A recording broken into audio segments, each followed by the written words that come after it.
Welcome, everybody, to the R&amp Catcast, a fan-based podcast focusing on Montana State athletics. We're two dudes named Ryan from the state of Washington talking about our dear Montana State. We hope you enjoy.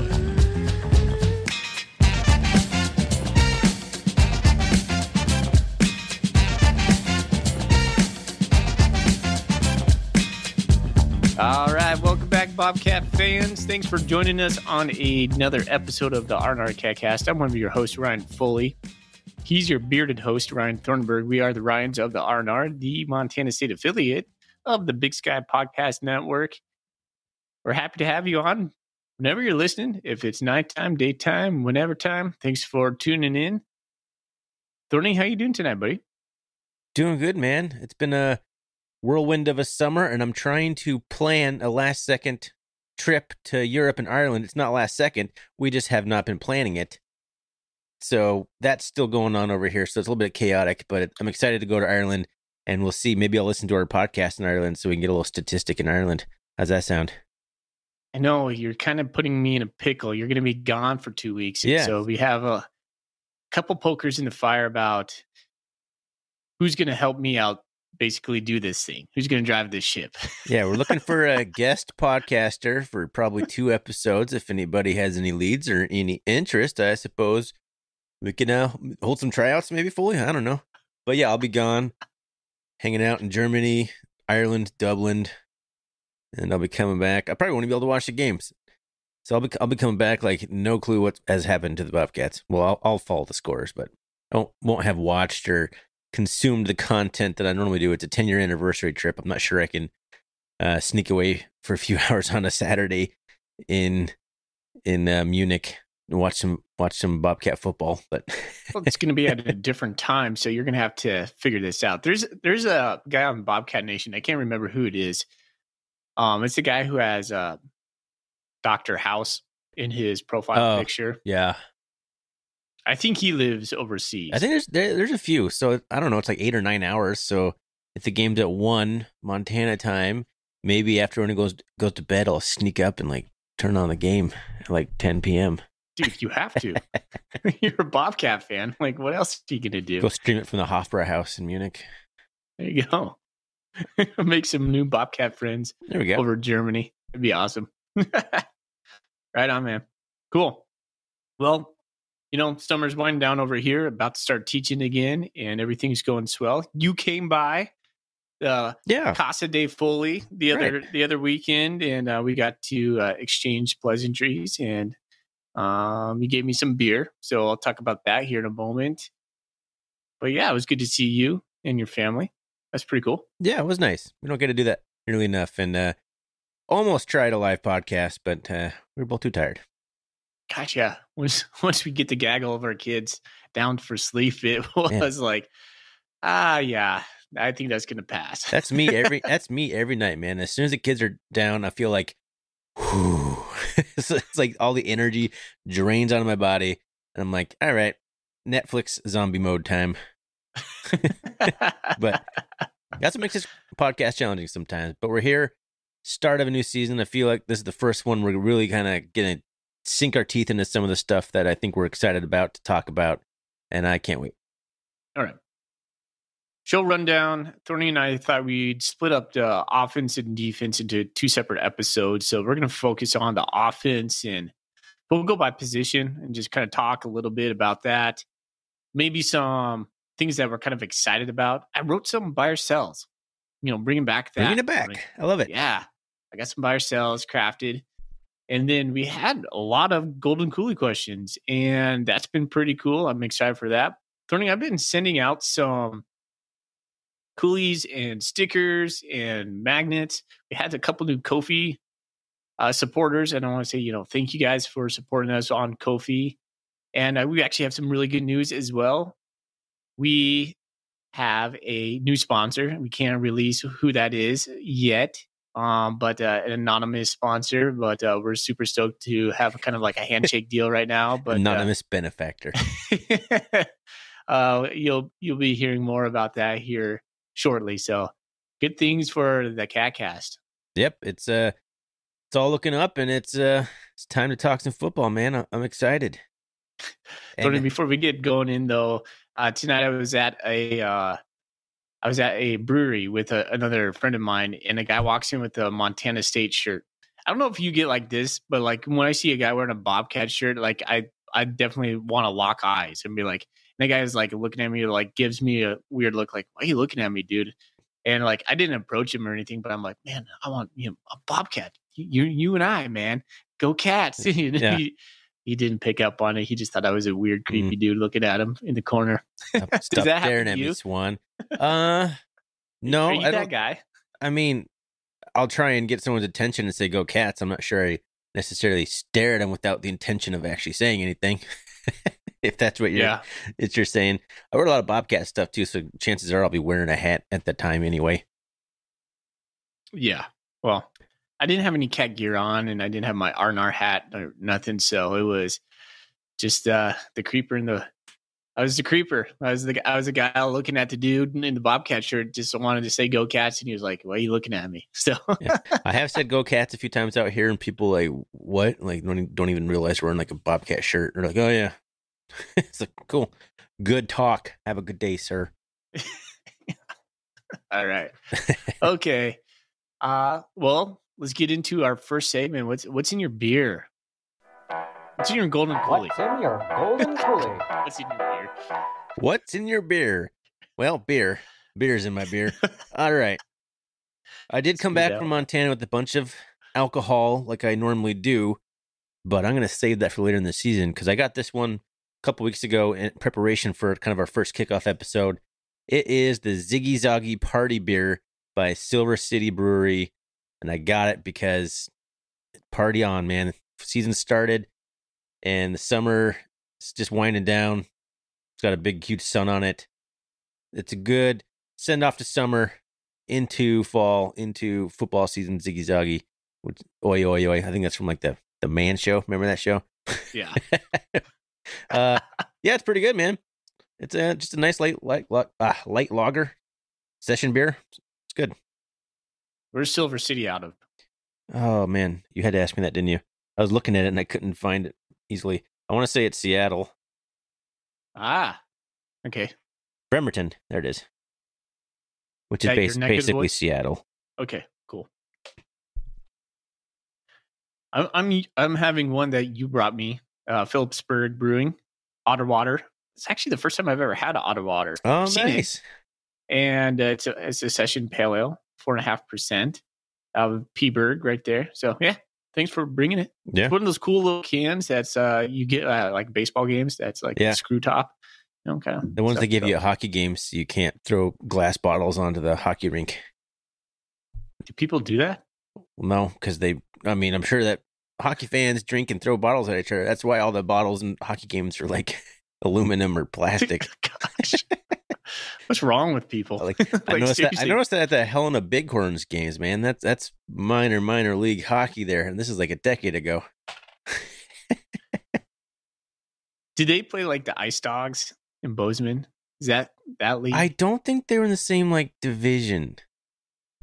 I don't remember. How many divisions are there? I don't know. Okay. I don't know. Right. I mean, they're both like junior, max out at like 20 years old or something. I don't remember, man. Throwing bottles at a hockey game, a thing. That just sounded wild to me. I don't know. Hockey games get rowdy, buddy. Yeah, I guess they do. Used to go to a lot of them with my dad when I was a little boy, but can't say I've ever been to one out here in Spokane. We have the Spokane Chiefs. It's a kind of a big deal. People love the Spokane Chiefs. I've never gone. You should go. Yeah, I should try one out. All right. Let's get into the Bobcats. That's what we're going to talk about, man. I don't know about you. I hate and love this time of year. It's like the longest, feels like Sunday all month long. A month of Sundays. You're just waiting for the next day. You're like, oh, come on, let's just go. All the sports talk, and you're just like trying to mine for camp talk, which gets a little boring after a while. You're like, there's so much you can only get excited for about fall camp. Although I want to give a huge shout out to Victor Flores and the 406 Montana crew posting all those videos and all the interviews they do after practice. Those are like, when those come on, like Bobcat Nation, And when I get to see them or wherever they're posted, I eat those up. I love those. And they're fun because you get to know the players. Like, that's the first time I got to hear Lavelle Price talk, and Austin Davis and Anania Jr. So we're learning some new characters, some old characters as well that Victor is putting the shine on over there. And I just want to say, good job, Mr. Flores. That's good stuff. Yep, and I've been appreciating the position breakdown they've been doing, writing some articles. I think Braden Shaw, the Bozeman Daily Chronicle, has been doing some of those too. So appreciate the good work those guys do, boots on the ground, because we're not there. If you don't know, we don't live in Montana. We live in Washington. So we don't get to go to practices, see these things, talk to players, talk to coaches. So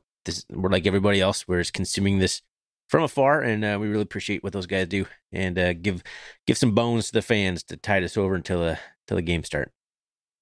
Have you noticed they've been practicing basically adjacent to Roski? Yeah, is that a new thing? I've never seen them. I don't think I've seen that before either. I don't know. Are they trying to preserve the other field for when the weather gets bad? Like, what's the strategy there? No clue. Just to change our scenery, I guess. Well, I do know there is like a practice, like a artificial turf field over there as well. I've seen that in the last couple of years. Really? But it looks like they're practicing on grass, so it just kind of boggles my mind. Like, they have like that's where we used to do intramurals. Like, do you ever play intramural? Like, yeah, I mean, I remember there being like baseball fields over there, or that's where like the rugby team would play. Remember that kind of stuff happening over there. Lacrosse team, which is a lot bigger than it was when I was in college. It was like just a tiny little thing in its infancy, but cool. Well, that's exciting, I guess. All right. New practice location. Sweet. Yeah. If anybody's got any information on that, just let us know. Just curious why they're practicing in different spots. I'd be interested to know. All right. Let's go by. You just want to go by position? Yeah, let's start with that, and then we can kind of give our overall thoughts on the offense as a whole, and then maybe end it with some Golden Coolie questions, which we have a decent number. So appreciate everyone submitting some questions for this. All right. Let's try to leave room for that. Montana State just posted a depth chart recently, or at least they put one out in their Big Sky prospectus that they came out with at Spokane over here. Start with the first one on the top of the list, left tackle. Who would you assume would be the starting left tackle going into the year? Well, I was just reading the Bozeman Chronicle's article about that. It seems like it's still majorly in flux. Yeah. So is it like JT Reed? No. So starting left tackle, at least on this depth chart, which I don't believe. I still think it's going to be Rush Reimer. But they have Connor Moore, the 6'5", 300-pound freshman with the beautiful chin. He's starting at left tackle. And we've heard, really great things from Connor Moore. Vim has talked glowingly about him. We got to see him in the spring game. And, he was one of the guys that I remember watching on TV. I was like, man, that guy kind of, he just looks the part in many ways. Obviously, that's the only time I've got to see him play. So for him to be, number one on the depth chart, I don't know, man. It just feels like that's Rush Reimer's position. Like, I think if Rush Reimer wants to go into the NFL, and I think he has NFL aspirations, left tackle is where his body type fits.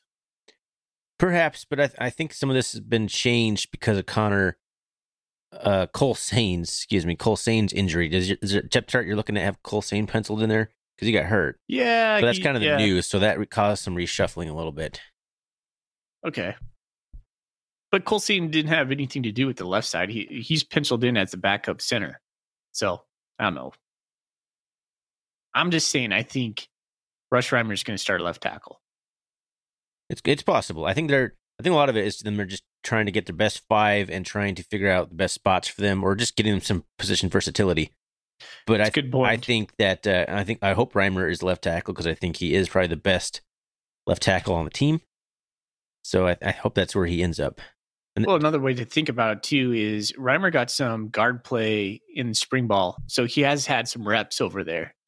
Now, I'm not sure Connor Moore has. He might just been strictly just at tackle. So he might be that good. You're like, well, we need him out there, Yep. and we'll just bump Rush in at left guard. Maybe Rush has never played right guard. I'm not sure. We talked about that last episode, how that could be like not an easy switch for someone going left side, right side. So that I think maybe Rush is just a key. He's like, yeah, maybe I can play right guard or left guard, and we're just gonna go with Connor Moore out there. Anyways, well, real quick here, Fleischman. left tackle is such a different position at Montana State, though. Why do you say that? Well, we don't just sit there and do drop back passing. Yeah, like once in a while, but we're also passing from like quarterback option handoff to another quarterback stuff. So it's a little bit different.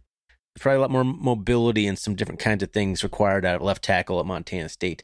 Although the same article I read talked about, the evolving offensive scheme at Montana State. They're trying to get a little bit better at pass protection. So, because I know that's a big focus of the preseason, offseason is to kind of evolve, polish that passing game, take it to the next level. Because I think a lot of Bobcat fans think that's kind of what needs to happen to the offense, and we can get to that at the end of it. But I think the offensive line is still a work in progress because of part of that, and because of the injury, and because there's just lots of talented dudes. You just got to find a spot for them. What a great problem to have, man! Like, what a good looking offensive line. Rush Reimer, Marcus Ware's going to be back after looking really good, as promising as a freshman last year before being hurt last year. Justice Perkins coming back at the center there. And then Connor Price, I think, is the one that is going to break through, like you said. And who am I missing here? Connor Price, Connor Moore. Connor Moore. Jeez, what am I talking about? Connor Moore. I'm missing JT Reed. JT Reed. So that is a solid one. And then you got Omar Abedian coming back after having some really good flashes as a freshman there. And then who am I missing here? I'm looking at this list now. Now I'm starting to like realize I don't know what I'm talking about. Yeah. Kettles, Jacob Kettles, the guy who played a lot. That's who it was. The guy played a lot last year and started. Fleischman too. Started. Like, we have lots of guys who started at various times throughout the year last year, and they're not going to start this year just because there's not enough starts. There's not enough spots. It's such a good problem to have, even with Cole Saint injured. Do you think Justice Perkins is going to be our starting center? Yes. I do too. I don't necessarily love it because Brent Vigen's talking about wanting to be more powerful. How that the offensive line was able to showcase their athleticism last year, but they need to be able to rely on their power a little bit more at times. I mean, we saw that against South Dakota State, Exhibit A, and I'm just not sure Justice Perkins is that. Can he be from that just not real big stature? Yeah. So that's my only concern with Perkins is if they really want to go smash mouth football, they need to pick up 2 yards and they just want to run between the tackles. Is he the guy? They were rotating other guys in at center in the camp. But during the Ash years, we had a center that was smaller, but he was really good. Was it Sampson? Yes. Yep. Sean. What's his first name? Sean Sampson. Because Holden Sampson's on the roster right now. Yeah. Got another Sampson. Well, yeah, he's backup left guard. And he was really good too, but also really not a power between the tackle running team either, though. Yeah. The center really has to be really good at communication. And that's one thing I've heard with Al Johnson is he's really working on the communication with the guys, because with Pass Pro, you have to be able to, pass things off essentially and communicate with the stunts and all the stuff the defensive line does. So I don't know, maybe that's a strong suit for him. Yeah, could be. That's the big question. You just mentioned it though. Brian Armstrong's gone. Yeah. Al Johnson, then the new, is he the run game coordinator as well? He's a new offensive line coach at the very least. Because Brian Armstrong was the run game coordinator too, I believe. But a new position coach at the very least. Is that a big deal for this talented group? I don't think it is. If it was something where you had kind of this hodgepodge group and you had a new line coach that had to try and figure out something to do with them, that could be a little concerned. But such a talented group. It's like an embarrassment of riches for Al Johnson to work with, who was a very good offensive lineman himself at Wisconsin.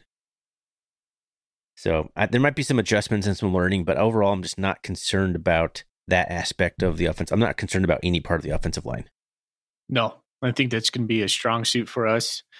I mean, even our second team would be a top tier offensive line.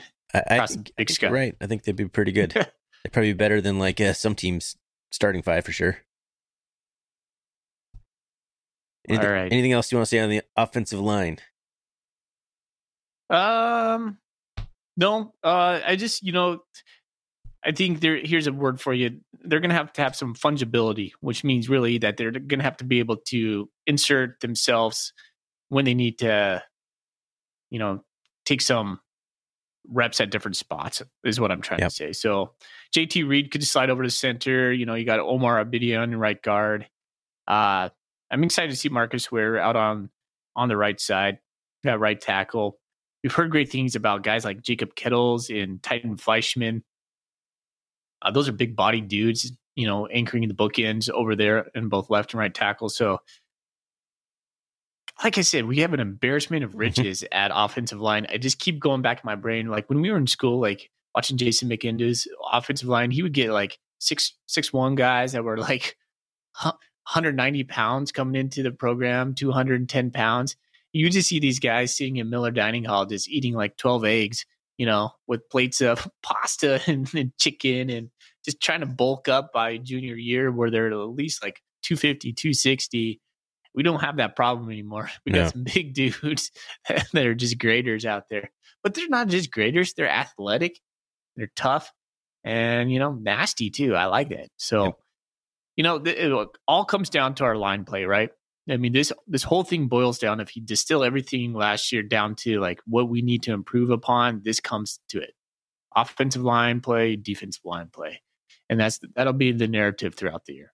Yep, the O-line does have to get better in pass protection. They do have to get better at moving bodies in a straight, not zone read type scenario where there's heads on, helmet on a helmet, hat on a hat. They got to do a little bit better job moving the bodies, but we're talking like comparing ourselves to the best of the best in our division right now. Yeah. Hey, let me ask you a question, like kind of a buy or sell. Last year, I think we averaged like 316 yards per game. Do you think we'll be close to that? I think 316 rushing yards a game. Yeah, it's like something like that. I think we'll be less. Yeah, me too. I think we're going to try probably pass more. That's at least the narrative coming out of camp. To be seen. Yeah, I mean, everyone wants the passing game to get better, but that's just taking snaps away from the running game. So, it's a double-edged sword. But I also just think we have a much tougher schedule. Sure. We're not rushing for 450 yards against Cal Poly, who doesn't know how to do anything on defense. So there'll be some stouter defenses. So that alone, I think, will keep us a rushing per game average is a little bit lower. It'll still lead the league, though. I would bank that. Okay. I'm with you on that. All right. Let's talk about the quarterback. Oh, man. I so badly want Sean Chambers and Tommy Millott to, play 90% of the games that they are intended to play in. I put that caveat on there because there could be packages where they're not in the game or whatever, but I want them just to be healthy, and I want to see truly for a season what it looks like with them both playing at the same time. It's been like one or the other. There's been very few times that we've been able to see what House Rat's got cooking up there for the Tommy Millott, Sean Chambers package at the same time. I want that. Yeah. Man, I'm really worried about Tommy Millott getting another concussion. That's it just keeps eating at me. And I didn't want to put it on air because, but that's how I feel really when it comes down to it. I'm super stoked for Tommy Millott and Sean Chambers, but we've said this before, guys who get hurt. And with Tommy, with his head injuries, having two of them last year, I don't know how, I don't know how this compounds, but it seems like they come easier after you get one and two. We're a season removed from it, but he smacks his head, and it just makes you a little bit worried that this could have some lasting consequences for Tommy going forward. I was watching one of those Taylor Housewright videos he was putting out for that coaching camp or whatever, and he had mentioned that he doesn't like quarterbacks sliding in college. Mhm. I don't know if you caught that part. It's like complete. It's like they don't protect you the same way they do in the pros. All you're doing is opening yourself up for injury. I'm teaching my guys not to do that. I mean, I think that's one of the ones where he got annihilated at Eastern Washington. He slid feet first, and the guy kind of like speared him, and then banged his head off the ground.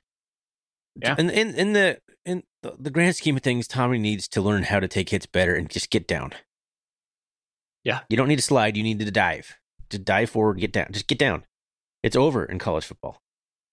Well, then he takes on tackles and then he twists himself so his back is then falling backwards, and then that's when you slam your head. And so it's got to learn. Yeah, you're running backwards. One guy can just grab you and just rip you and toss you to the ground. So yep.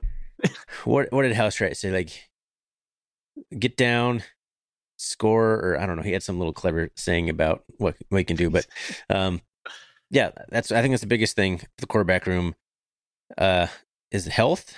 And I'm not so concerned about the passing game all of a sudden becoming prolific. If it gets better, great. I think if it's exactly like it was last season, I think that's probably pretty good. I hope it takes a step forward. But against South Dakota State, for example, if we have Sean Chambers and Tommy Lott the whole time, it's a different game. It doesn't help the defense getting steamrolled. But you saw we scored a touchdown, the first drive of the game when both guys were healthy. And then Chambers got hurt, and then it was kind of changed the whole concept of the game after that. So when we get to those elite defenses deep in the playoffs, it's like you need both guys. And is that a good thing or a bad thing, I guess? Because can Tommy Lott on his own win a national championship? Can Sean Chambers on his own win a national championship? Or do you need them both? Do you need a passing game? I mean, I think, like I said, I think what we had last year could win a national championship. See, I'm gonna disagree with that. I think there needs to be an improvement in the passing game to win the national championship. Yeah, I mean, I can see that. We just never really got to see. It was a bad situation in Brookings for a couple of reasons. Chambers going down, number one, and then just the field conditions really limited our running game.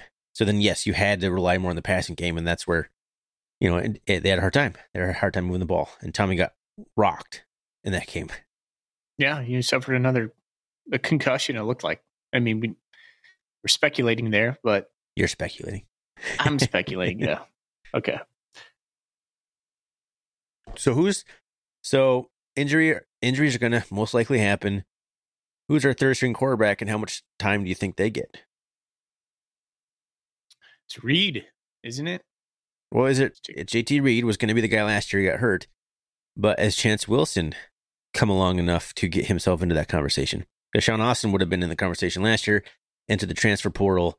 He's out. So it's basically Lott Chambers, and then I think JT Reed and... No, it's Jordan Reed. Jordan Reed. How many Reeds? A big dude, 6'6". Like, he looks like... Yeah, he's more of a gunslinger guy. He looks kind of like Bauman, Casey Bauman did. Yeah, I was going to say maybe like that, or like a Tucker Rovig. Yeah. Chance Wilson's like that dual threat from Oklahoma. He was in here for spring ball, early enrollee into the program. He looked pretty raw when we saw him, like in the spring game, but to be expected. I think one of my friends within the program says, they're pretty high on him. They have a lot of hope for Chance Wilson. But my guess, Ryan, is the first guy off the bench is going to be Jordan Reed. Okay. I mean, he looked pretty good. What we got to see out of him last year in the brief amount of times he got to play. And I know the coach and staff was high on him, and he looked good in the like fall brawl, whatever, spring, like, the we called it the COVID, right? During the COVID year. Was he playing in the fall brawl? I don't remember, but whatever scrimmages we saw him in, he looked good. So I think we'll be pretty good there, but we'll need a third guy, I think. The thing with that is, like, if you go with Sean and go Tommy, and then you go to Jordan's such a more typical quarterback, like a pro style quarterback. And so the feel of the game just feels a lot different. Like last year when we brought in Sean Austin, Sean could do both. Sean was like Tommy Light to me. Like, he had good legs. He was a better passer. Like, he could sling it around. So it didn't feel like we had to adjust the offense all that much. I'm not sure with Jordan Reed. Well, that's Jordan Reed looks more like a passer to me. Yeah, that's scrambling. That's what Chance Wilson would do. But if he's not there yet, yeah, then you Reed's your guy, and you got to. I as I understood it, they had packages planned for Reed last year, even with a healthy Chambers. I think they were still going to bring him in and use him. Have 3 quarterbacks on the field, man. We've talked about this. Just go for it. Why not? Let's have 4. Let's do it. Let's do everybody. Let's have 4. Let's just line up Chance Wilson at wide receiver. Reed takes a snap. Tommy's the running back, and tight end Sean Chambers. Why not? Man. Why not? You could do all sorts of crazy motion things with that.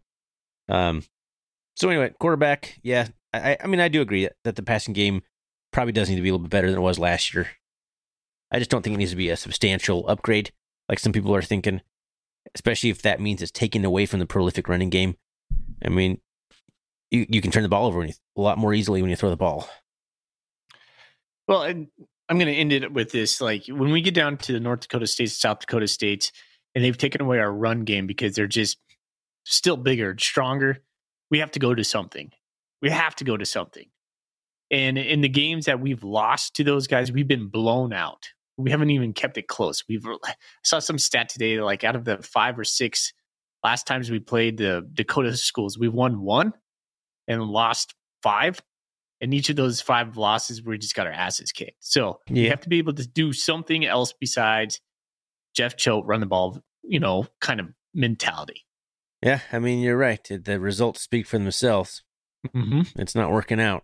I mean, we did beat South Dakota State last year in the semis in Bozeman. But Tommy Ball, what did he have, like 30 some odd carries in that game? I mean, that's just not a recipe for winning a national championship. That better not be the recipe for this year. And that defense was elite because that was Trey Anderson and Daniel Hardy. Last year's defense was anything but elite. This is not the defense episode, Thorny. Nope. Let's get into this. Nope.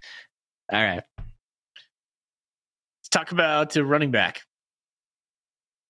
This is hard. This is right crazy, here. Man. This is listening to or just reading comments and about Brent Vegan talking about how much more healthy the running back room is right now and how much deeper it is than at any point last year.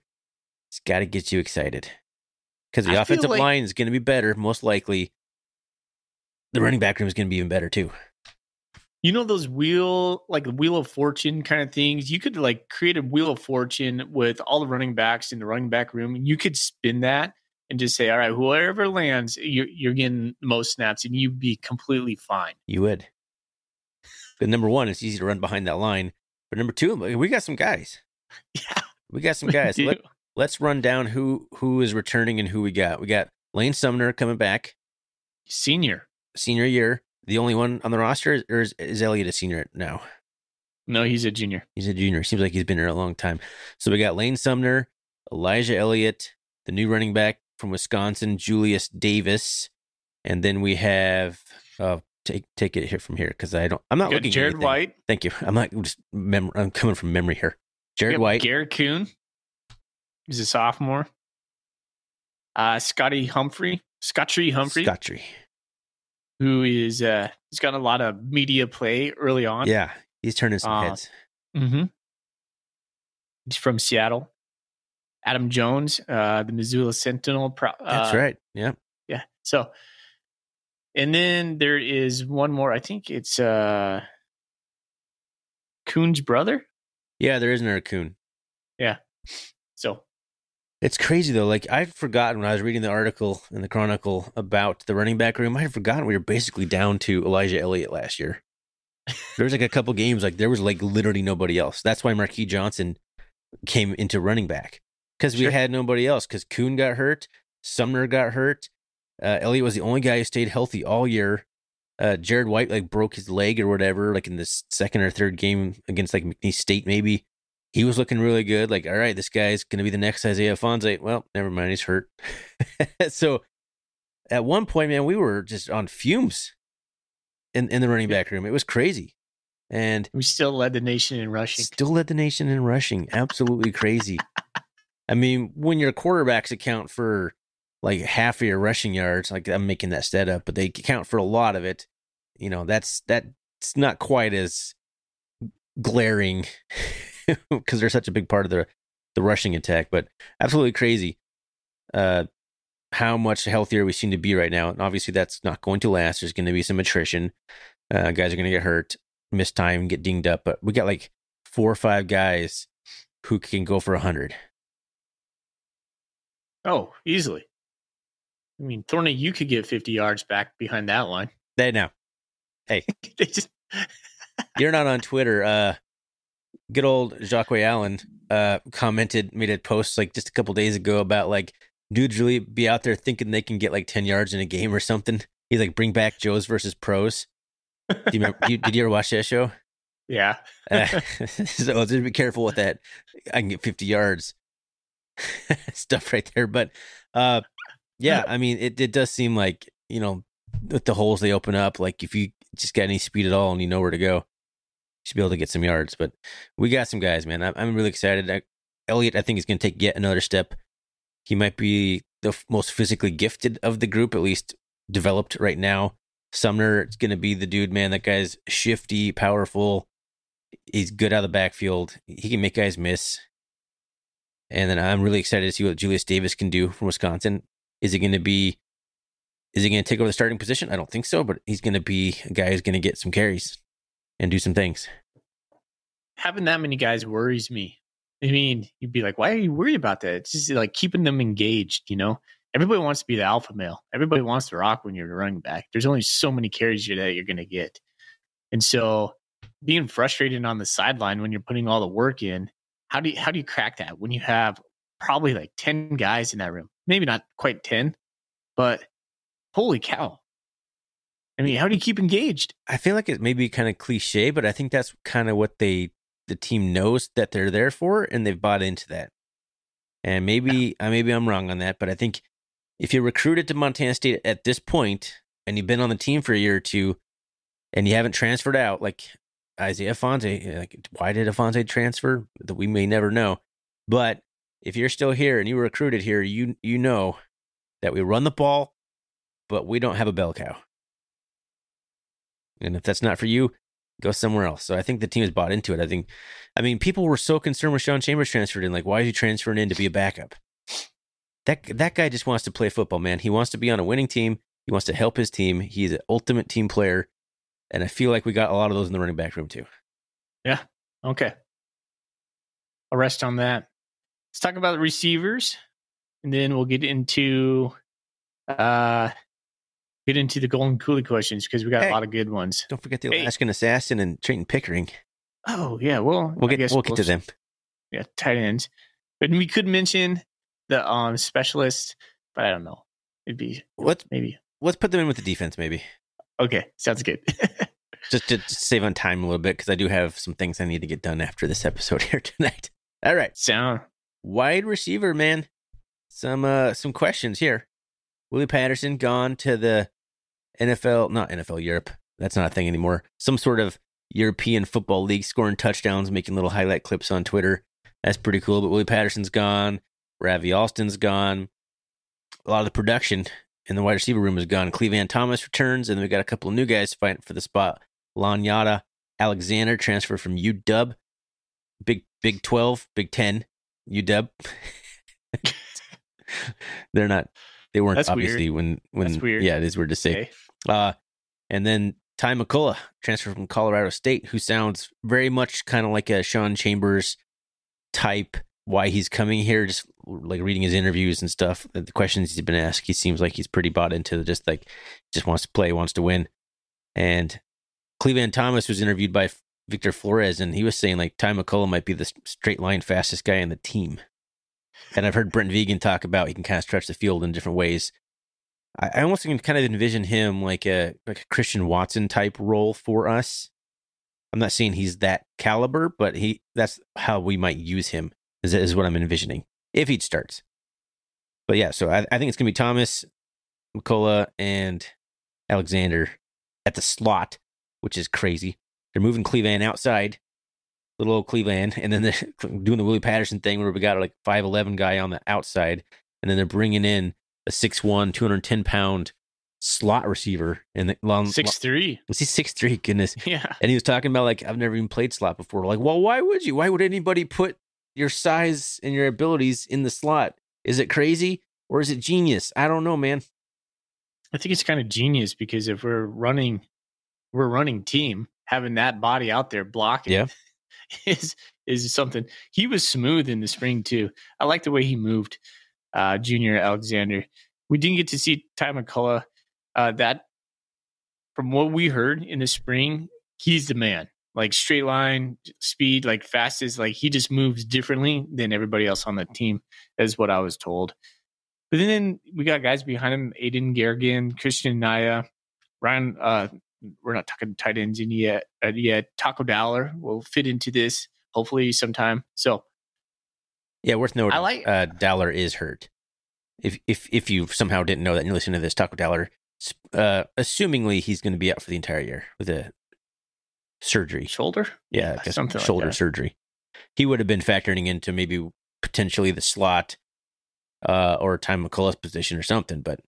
And then of course Marquis Johnson moving back to wide receiver from running back, who I still think will get some carries. But I think it was either Housewright or Brent Vigan said it'll be nice to give Marquis Johnson some carries because we want to, not because we have to. I thought that was a pretty good thing to say because he is quick, man. He's electric. He's going to be an amazing special teams player. You got to give him the ball though somehow. He's my Swiss Army knife of the team. You got to give him the ball, like whether it's end arounds or getting him in and getting pushing the defense and getting the deep ball to him. He's got to be involved too. So he needs like at least like 5 to 6 touches a game. Yeah, somehow. Yeah. So we got 4-5 receivers I feel pretty good about, even with Taco being hurt. Marquis Johnson being like number 4. And then I think Christian Anaya is going to be really good. He's making some highlight reels on the social media. Sean Chambers threw a nice shoulder fade down the sideline, the patented Bobcat pass. And he dropped it right in, man. Good coverage, great catch, fell sideways, but keeping those feet in bounds. I've heard a lot of good things about him for the last couple of years, and I think he's going to be a guy. He may not be this year, but I think he'll get some playing time, and at the very least, he'll be ready to go if somebody else goes down. So I think we're good at wide receiver, man. I feel good about it. The only real question is, can they block? That's the weirdest question. Most important question you ask a Bobcat wide receiver: how good can they block? We've had some really good blocking wide receivers, man. Lance McCutcheon, Robbie Alston was a really good blocker last year. Kevin Cassis was a great blocker. Those guys, they went at it. That's what they did. And even Travis Johnson was a really good blocker. So you have to buy in. You're not going to see the field if you're not willing to block. That's basically what it comes down to. Yep. At Montana Coach Udy's going to yank you out of there. He's like, you're not willing to block. You're not on the field. So, yep. All right. All righty. Moving on to, let's just quickly cover tight end and fullback. A lot of conversation around them. Tight end is Trayton Pickering starting from Sunburst. All right. Greg Rack. Well, so there's a little bit difference. Trayton Pickering's more of a inline tight end where your Derek Snell feels more like a, hybrid H-back kind of deal. So kind of two different personnel groups you can run with those players. So fullback, they got Derek Snell starting, but man, those two guys, we all know how I feel about the tight ends. Like that, those are my boys right there. I love watching tight ends. So can't wait to see those guys go out. Derek Snell, a senior. Trayton Pickering, a senior. We don't have many seniors. We're a really young team. We are. Crazy. Yeah. Ryan Lonergan, spelling Trayton Pickering. He's a junior, 6'4", 243. Wow. Lonergan's already a junior. Wow. I know. He hasn't even seen the field yet. Some guy, Max Murphy. I'm not familiar with that. He's the backup fullback. Butte kid? 6'2", 233. Or is he a Billings West kid? Like I said, I don't know him. I thought you were flipping through the page. I thought you had the roster. I thought you were looking at the roster. I was like, well, not really. I was looking at my notes. So okay. Why would you print out a roster?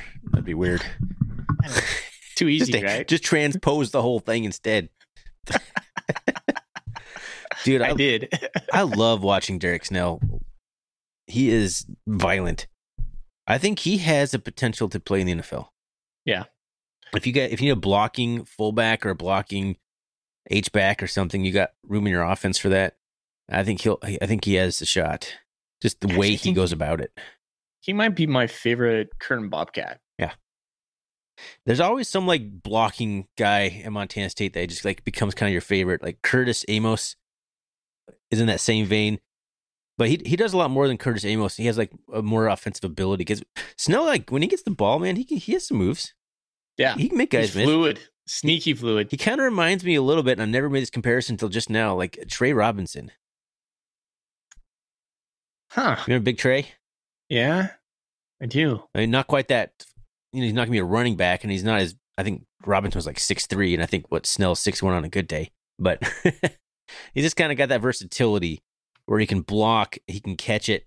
And they lined up Snell a couple times at like Wildcat last year, quarterback. So, he can do some stuff, man. He's like he's a fun player. He's had a great career, and I hope he goes out has a really good senior year. I like my notes to say studs, no concerns here. Will we pass them a few more balls? That's my only notes about the tight ends. Looking at my notes. Golly, man. They're there all the time. I don't know why we don't involve them in the pass game more often. That's an easy 5 yards. Like at minimum. At minimum. So, anyways. All right. So there's the offense, man. One thing that stands out to me is, take Tommy Mellott out of it. Who's your star? I mean, Derek Snell. Exactly. So you're scratching your head. You're like, could be this. That's the thing about this Bobcat team.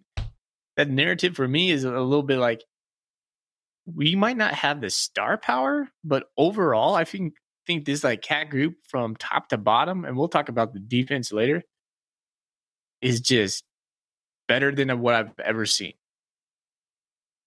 So what is it that Coulter Nuanez would say? He's like, the teams that are really good have like, if you look at them, they have like 5 to 6 guys that are first team All-American type guys.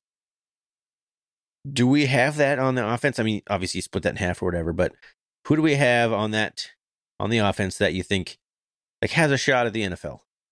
Maybe put it as a shot at the NFL, or put it like make it a camp or like get a look or something like that. First, like an All-American type guy. I think you got JT Reed. Both of our tight ends. I don't know about Pickering. I know you're super high on him, and I love him as a tight end, but I just don't think he's gonna get any All-American type accolades. 6'4", 246. You don't think he gets a look at that? I mean, 246 isn't huge in the NFL. If you're a receiving tight end, that's not bad. If you're like George Kittle's, I mean, he's not George Kittle. So I think Snell has a better chance at being like an All-American guy. I don't think Pickering will. And maybe I would say we probably have 3 offensive linemen I feel could be All-American guys. Yeah. Will they? Probably not. Could they have that talent and ability? Yes. Mm-hmm. And then Mellott, like you said, star power, and then wide receiver? Probably not. But when's a wide receiver ever going to be an All-American type guy at Montana State? That's a really good point. I mean, the best wide receiver we have in terms of like athletic ability was Travis Johnson. And that's why he's stuck in the league for a couple years. Yeah. Like he was in the NFL for like 2 years. And he should have been in longer. Got himself in a little bit of trouble.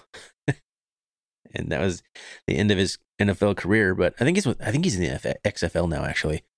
But yeah, it's just not going to be at Montana State. That's like a position people always want to talk about. Do you need a stud receiver? Well, we're not going to have that necessarily, or at least they're not going to put up the numbers. So I don't know. I think we have enough actual talent, top level talent on the offense. There's not going to be a lot of accolades, maybe, just the way that we play football. But I do think that talent is there and the depth is certainly there. It's going to be tough stopping our offense this year. I don't know how you're going to do it, especially if the passing game improves. Good luck. Yep. Yeah, if Mellott and Chambers are healthy and they're throwing the ball better and we're even more diverse and we have a full complement of running backs, good luck. Like I feel cocky talking like this, but I feel like this is the absolute truth. That I do think Montana State was the best offense in the Big Sky last year. Idaho fans will argue with that, but I disagree, and I think that Montana State will be the best offense again. And statistically, in the only ones that matter, scoring points and like getting yards. I mean, first downs and all that stuff. There's other stuff, but those are the flash ones. Those are the two people look at, yards and points. And I think Montana State will lead both of those total yards. All right. Bold predictions. Ryan Thornburg. Oh, man. I didn't have any. I wasn't prepared for a bold prediction. Why don't you give me yours while I think about it? I didn't have a bold prediction. We can't. Don't you put just that on me, man. throwing that out there? I can't put that on you. You just put that on me. No, you espoused yours, and I just named it for you. You came out with it. Oh, okay. And I said, that's a bold prediction. I thought you were asking me for a bold prediction. Oh, my mistake then. Never mind. You don't have to give me a bold prediction. All right. Hey, let's move on. Let's go to like some Golden Coolie questions, some fan submitted stuff. Is there some good stuff? All right. You hop over to Bobcat Nation. I'll hop on their Twitter, and then we'll go. The X. All Yeah, right. sorry, X gonna give it to you. We missed this one last episode. Rooting for the Cats. So only got 3 posts on Bobcat Nation. New recruit. Which of any true freshman do you see having an impact on this season? Well, we just talked running back. Scotty Humphrey comes to mind. He might get some play time. We have a defensive back, Powdrell, and I can't remember his first name. Oh yeah, he's been. Yeah, I know you're talking about, and I wish I. Let me see if I can find him on the first. We're so solidified in a lot of positions. Andrew Powdrell from Woodlands, Texas. Is he a corner? Back 5'10", 164. He's been Coach Vegan talked about him that he might be able to be in the mix. I do think there might still be some potential snaps open up for like defensive backs available. Yeah, we're so deep everywhere else. Like we have, but we're young, so we have like all like sophomores and juniors everywhere that have been there for a couple years, and behind them are like juniors, seniors, and sophomores. Like it's hard to crack in. I mean, that's what you want a program to be. You don't want to have to be playing true freshmen. If you have a guy, a generational guy comes through and you can't keep him off the field, that's what you do. You don't have a guy come in and he starts because automatically he's the best guy on campus because everyone else is just like, nah. So that's what you want to be. So Scotty Humphrey might play mainly because if we have any sort of injury problems at running back like we did last year, he will play. Yeah, I've not seen any other freshmen that are popping out to me as far as names or. It's hard because like the lines, you just have to be physically developed. So, the defensive back makes sense at where you could step in if you just have like skills like Simeon Woodard did just that. But you're not looking at like a freshman defensive tackle, that's going to make a splash. That just doesn't really happen. So, yeah. All right. Good question, though. Let's move on down the line. Assuming our defense is similar to last year, maybe a little bit better, does the passing game need to improve significantly to get us to the top? That's from our boy Bleeding Blue. We talked about that. I think significantly, no. Does it need to improve? Yes. I think back to the South Dakota State game last year when we had, when we needed to pass the ball, we had trouble doing so. Mild success, but yes, we need to have a more diverse pass game. Look at the balance like South Dakota State. I know we kind of harp on them, but to me, Thorny, they're the model right now. Like you have to be able to run the ball at an elite level, but also have a quarterback or a system, a passing game that you can rely on as well. You need to have that balance, and I think Jeff Choate gave us that run first mentality, and I think we've maxed that out. Like I don't think we can get any better in our running game than we already are. I mean, that's like, true. We might get slightly better because we can get slightly stronger on the lines, but it's still going to come down to something weird like it did, like that 30 below, wind howling, whatever it is, right? And something gets taken away. You can't run outside zone anymore because the footing sucks. Well, what do? You have to have something else. And that's where the passing game comes in. Does it have to be significant, Bleeding Blue? I don't think so. I think it does need to be marginally better. I agree 100% with that. I mean, we did cover that a little bit. So good question, though. I mean, we talked about it because it's an important thing to talk about. Sure. Cat Attack says, I posted this in a different thread, but has there ever been a collection of playmakers this deep and talented on any Bobcat offense ever? What do you think, Thorny? That's hard. Let's think back on some elite teams that had really good at every position. Like Lule never really had a good running back. Ryan Johnson. I mean, yeah, I guess that 1 year. So that what you had Lule, Ryan Johnson, and Junior Adams. Junior Adams was not he was a receiver, so yeah. Yeah, I'm just trying to think of the collection of talent offensively. Then you had Denarius McGee, Cody Kirk, was it Elvis Akpla? Yeah. Tanner Bleskin, and then like Tia Salanoa. Okay, now thinking back on that, like that was a pretty good offensive skill set right there. I know I'm missing somebody too. We had some really good receivers. We had some good running backs. Because I think we had Cody Kirk and Demetrius Crawford at the same time, didn't we? Or Renzo Davis. It was a Renzo Davis. Yeah, I was going to say, I don't think they overlapped. I think the Prukop era too. So Prukop, Sean Johnson, Gunnar Brecky, Chad Newell. Who's our receivers during the Prukop era? Mitch Herbert. Oh yeah, Herbert. Little Herbert. Man, yeah. Who else? We're missing somebody big here. It's driving me crazy. I mean, we had like Brian Flotketter. We had some really talented guys too there. That was pretty elite. Yeah, the Prukop era when we're scoring 60, 70 points a game. A lot of that was the offense we ran, but a lot of it's because we had a lot of talented dudes. But I think I would say that this has the potential to be up there, but the running back room needs to kind of really break out a little bit for that conversation, I guess. Dude, I haven't seen McCullough play. Ty McCullough could be that dude. Yeah. Like this has the potential to be the best. I think overall, just like overall talent is buoyed. So we might not have the star power, but yes, I do think this is the most talented Bobcat offense. Oh gosh, I just said it now. I don't know. I feel like I want to take it back. That Denarius McGee offense with Akpla and Cody Kirk and Tanner Bleskin, that's a tough one to beat, man. That was a really good offense. That was some really standout Bobcats on that team. Yeah. This would be a good question for Bill Lamberty. He's such a historian of Bobcat athletics. I wish he was here to answer this one. That's a good one. Catch it back. All right, going on. Which records will be broken this season? I have one. I actually asked you about this when you came over to my house. The question was, who has the most kickoff returns for a touchdown in a season? And you replied, that was Sean Johnson.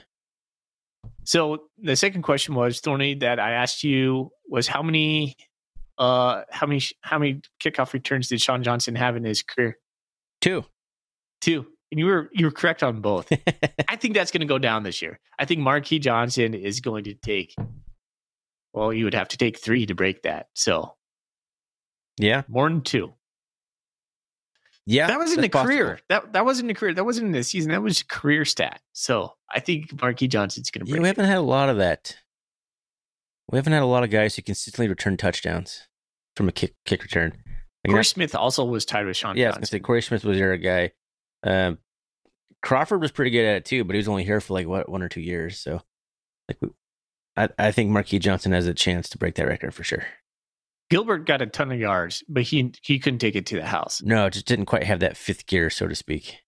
As for any other records, man, like nothing just sticks out as something. I'd have to look at the record book. I wasn't prepared to answer that one really.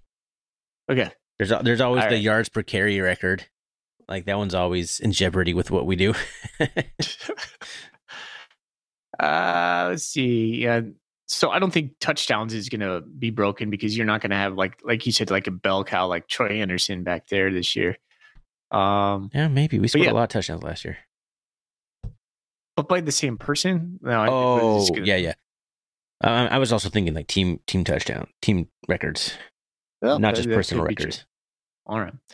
Let's see. Allcat says, with the proliferation of the offense and the limited chances at punting, do we develop plays on fourth down for the punting team to make plays and not actually punt? Dang, that's a good question. I don't know. That is a really good question. Yes. I mean, that's very forward thinking. I could see Housewright being that guy who would think like that. So why not? Yes, I actually, I could totally see that. I could see that being a thing that happens. Why not? Why not? Why not? We have a 6'9" punter. The debate is, does it take him longer to punt because he's that tall? Because he has to drop the ball so much further. Maybe minuscule. All right.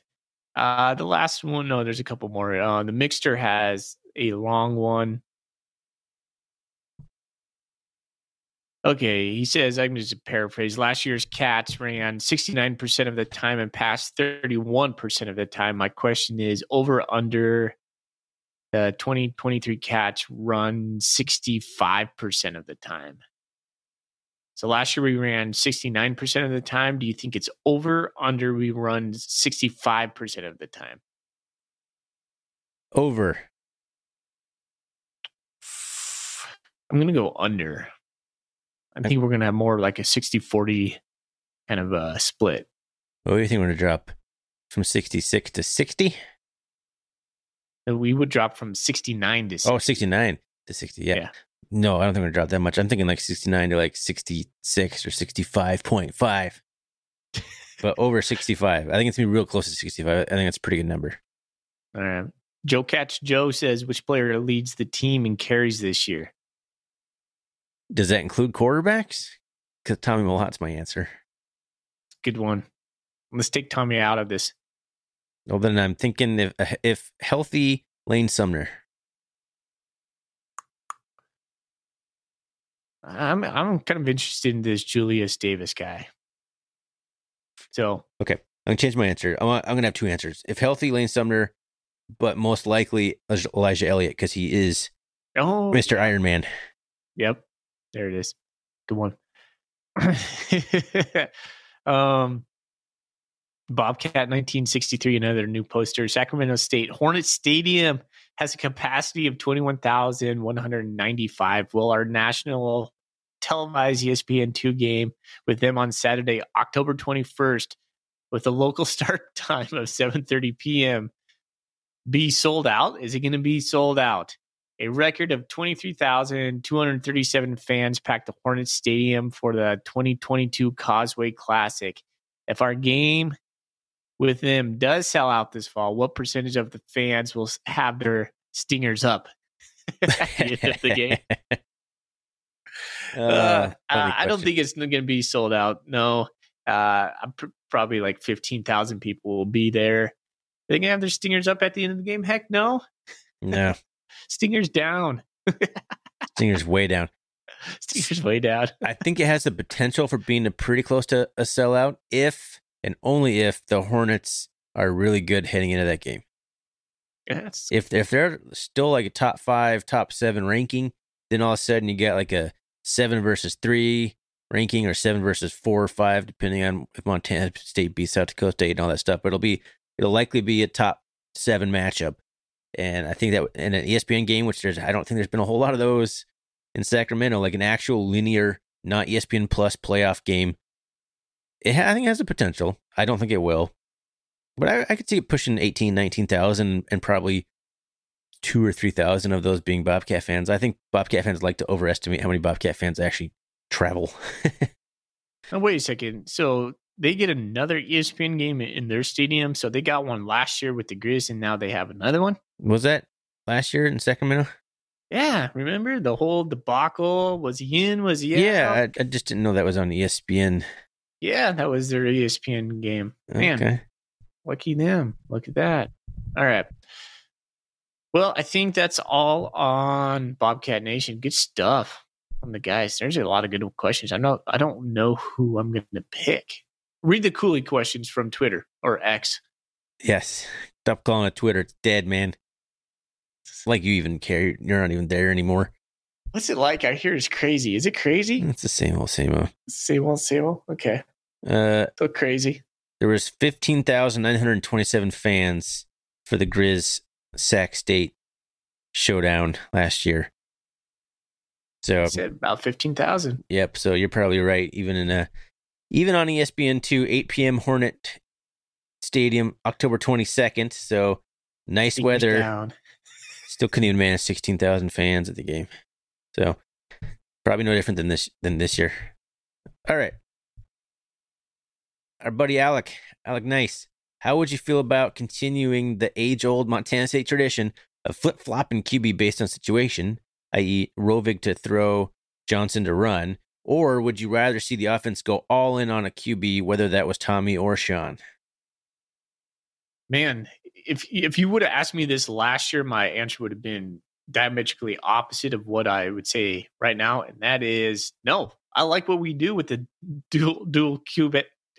dual quarterback system.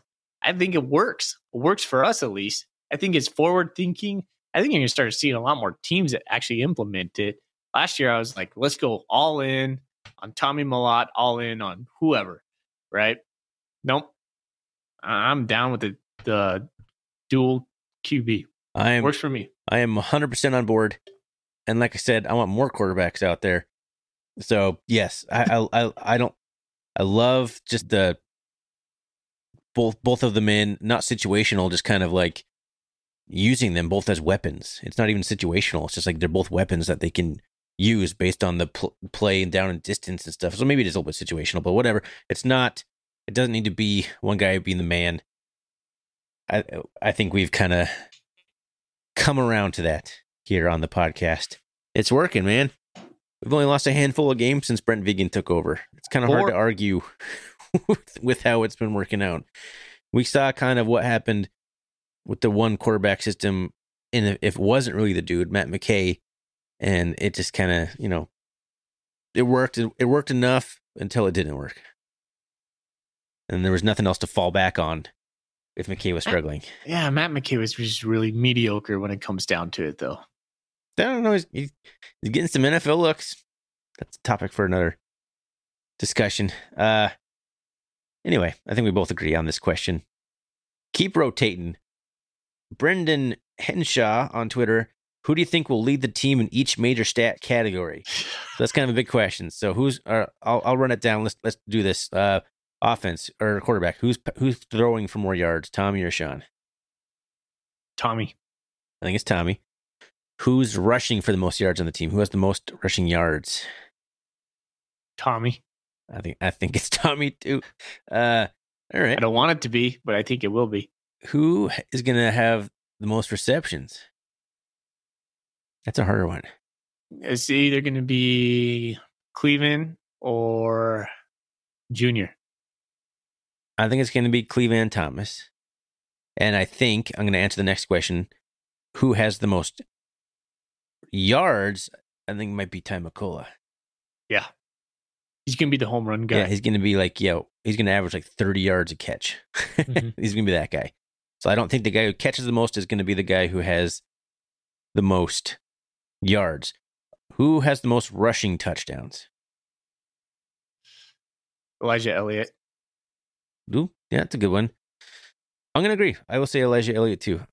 If they don't pull him, they would milk him through they would put him in 90 yards on that field, and then 10 yards out, Tommy would pull it down.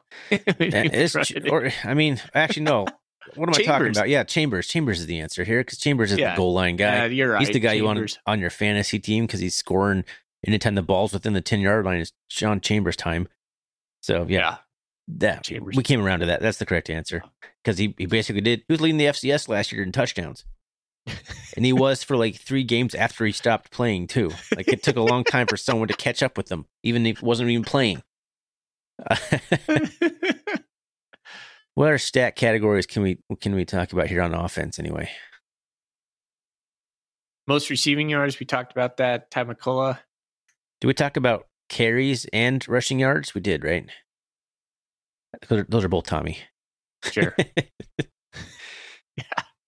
Well, I don't know any other major stat category I can think of for offense. Yeah, we're too lazy to look up. Who has the most pancakes? I don't even think the Big Sky Conference keeps tracks of pancakes, do they? I don't think we have really that. had me thinking about the food actually there for a moment. I was like, what are we talking about? Pancakes. Nah, Yeah. man. Blocking. Who's leveling the most? Stats.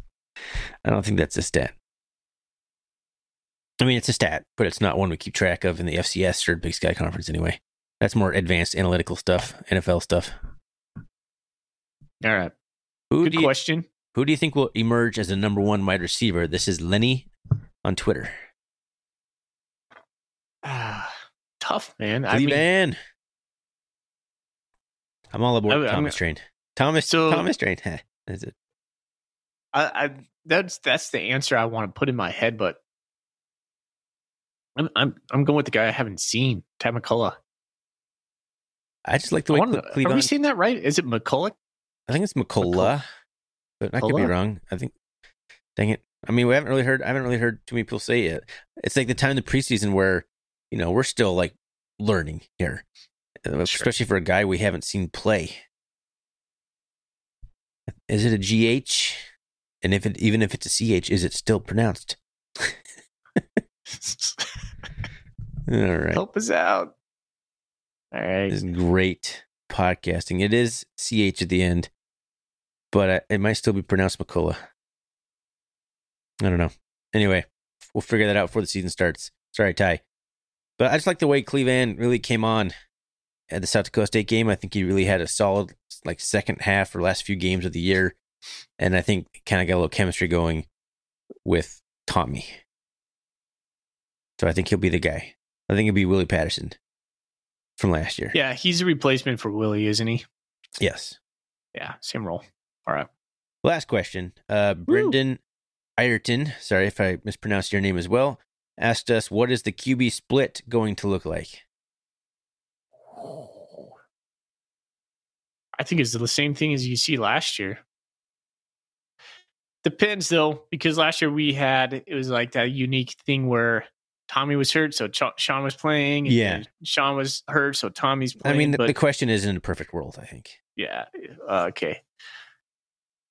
Yeah. Well, we were told last year, Tommy's going to work through the mid part, and then when we get into the red zone, Sean Chambers can come in and just drive it in. And that was true. I wasn't a fan of it right away. I was like, that's too predictable. They're going to stop it. Nobody stopped it. So I don't know, man. I think it's going to be 70-30 Tommy, Sean. Okay. I think it's going to be 60-35-5. Reed. Reed's going to get 5%. All right. It's going to be Tommy 60. Yeah, 35 for Sean. Okay. Hey, I wrote some buyer sells, so I'm going to ask those before we get out of here. All right. Last thing before we're done here. Okay. Buyer sell Thorny, first touchdown will be a pass play. I'll buy it. Yeah, I think we're going to blow the top off of Utah Tech, and it's just going to be a bomb. Yes. So, yes, I will buy that. Good. Welcome to Bobcat Nation, Ty. All right. Ooh, this is a good one. Buy or sell Thorny, 4 different quarterbacks will play against Utah Tech. 4? I'll buy it. Yes, sir. I'm buying that too. I think it's going to be exactly 4. I don't think we have all 4. 5 in, man. That'd be crazy. Who's the 5th? We have this Duchesne kid. That's a redshirt freshman. I don't think he'll ever see the field. I think he's going to practice squad kind of guy. Okay. All right. Buy or sell, we will have a special teams touchdown against Utah Tech. Jeez, we're picking on Utah Tech here. I'll buy it. Special teams touchdown. Wow, man. All right. Last one. Given the heat that's been going around over here in Spokane the last couple of days, this was on my mind. Buy or sell, 100-degree day is better than a negative 30-degree day. Sell. You'd rather have the cold? I'd rather have the cold. Gosh, man, we were in line on all of them. Yeah, I'd rather have that. I mean, I grew up with the cold. I mean, Montana, you get both, but I don't know. I like cold better. I mean, it's probably more dangerous, much more likely to die. Yeah. Negative 30. Minus 30 is no joke for sure. If you get caught outside and it's a snowstorm and you can't get inside, or you're out in the woods or something stupid like that, you get some big problems. But I don't know. I'll take the cold. It's not so bad. Stings the nostrils, stings the lungs. All right. We got to pick a winner. We've been doing this lately where we ask a whole bunch of Golden Coolie questions and then don't pick any winners. We were really good about that for about 4 seasons of this show, and then we're just kind of slipping. Okay. I think it's because it's so saturated. Did anyone stand out to you? No. Thanks. Let's see here. Who's that new guy that's been Joe Catch Joe? What do you ask? There's one there. It's good podcasting right now. That's all we do, man. Which player leads the team and carries this year? That's not a good question. It's what was do the Sac State one? Why not? That was fun. Okay, who was that? That was that's a new poster too. Bobcat 1963. Woo! Bobcat 1963. Yes. Enjoy. Reach out to us. We'll reach out to you on Bobcat Nation. We'll get your deets, and Mr. Foley will send you the goods. The good. Hey, Lager Cat still hasn't reached out to me, so get at that, Lager Cat. You were a winner last week. Did we reach out to him on Twitter or on Bobcat Nation? No. I figured he might have listened and hey, I won. Yeah. Is that our litmus test to see if anyone actually listens to this after they ask a question? Well, I mean, if you're not, then why should I send you a coolie? Must be present to win, basically, is what we're saying here. Must listen to actually win your coolie. Okay, well, that was a fun episode. It was good to get back into the flow. We're a little bit rusty here as we get back into the season. We took a lot of breaks this year in the off season, but it's good to be back on the mic. Is there anything else you want to say on this bad boy, Foley? Stingers down. Mm-hmm. Go Cats go. Go Cats go. All right. Well, I'll do my normal outro here. Thanks for listening, everybody. If you're new to the show, you can always find us on rrcatcast.com, on X. Oh, I hate that. rrcatcast. We're not really on Instagram or Facebook anymore, so we have accounts there. They're kind of dead. X is where it's at. Bobcat Nation is where it's at. We have recurring threads on there. And if you didn't know, I am Celtic Cat. He is Common Cat. So many C's. We're so similar. We're basically the same person. Or you can shoot us an email, rrcatcast@gmail.com. So thanks again, everybody, and go Cats. Go Cats. Go Cats.